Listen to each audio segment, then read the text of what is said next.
चला काही दौरा आज धाराशिव आणि नागपूर होता आणि पहिली बातमी अशी आहे की सकाळी लवकर जाणार होता पण अगोदर हेलिकॉप्टरमध्ये बिघाड झाल्याचं कळलं, लेट होतो दौरा. काय नेमकं? खरं तर मला सकाळी 10:30 वाजता मी निघणार होते हेलिपॅडकडे, म्हणजे विमानतळावरूनच हेलिकॉप्टर टेक ऑफ होणार होतं. तो मला कळवण्यात आलं की जे हेलिकॉप्टर मी काल वापरत होते त्याच्यामध्ये काहीतरी बिघाड आहे.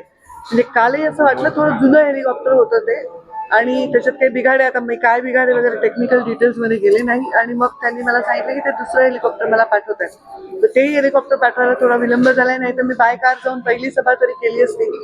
तिकडच्याही लोकांशी मी बोलले, सभा रद्द करणं शक्य नव्हतं, लोक वाट बघायला तयार आहेत. आणि खरंच आहे की आता ही कार्यकर्त्यांची निवडणूक आहे आणि त्यांच्या पाठीशी आम्ही उभं राहायला पाहिजे, त्यांच्या सभा घेऊन त्यांना ऊर्जा दिली पाहिजे, त्यांना ताकद दिली पाहिजे.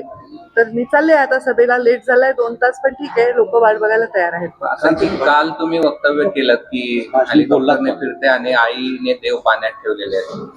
नाही, म्हणजे लिटरली देव पाण्यात ठेवले म्हणण्याचा अर्थ असा आहे की माझी आई सतत लँड झाली का, टेक ऑफ झाली का, कारण शेवटी एवढी मोठी दुर्घटना जी झाली आहे ना त्याच्यामुळे सगळ्यांचे मन हादरलेले आहेत किंवा एक टेन्शन लोकांच्या मनामध्ये आहे.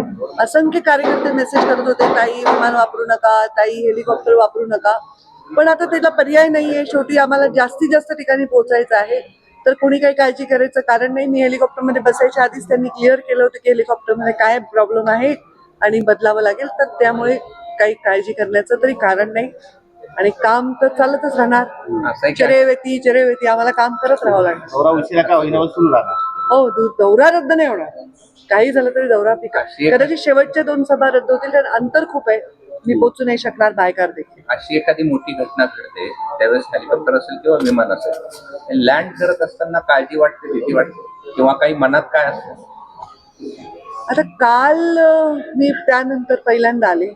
खरं सांगू का, जेव्हापासून अजितदादांचा अपघात झालाय, निधन झालंय, तेव्हापासून मी क्षणोक्षणी हाच विचार करते की त्या सर्वांवर जे विमानात होते त्या लोकांना त्यावेळी काय वाटत असेल, त्यांनी किती भयानक ती भीती किंवा यातना किंवा ते भय अनुभवलं असेल. माझा स्वभाव आहे तो जास्त त्या खोलात जाऊन विचार करत होते. फार आमच्या घरात सर्वजण आम्ही खूप व्यथित आहोत, लहानापासून मोठ्यापर्यंत. आणि मला वाटतं महाराष्ट्रात बरेच लोकांच्या घरी हेच चित्र असेल. अत्यंत वाईट वाटलेलं आहे लोकांना.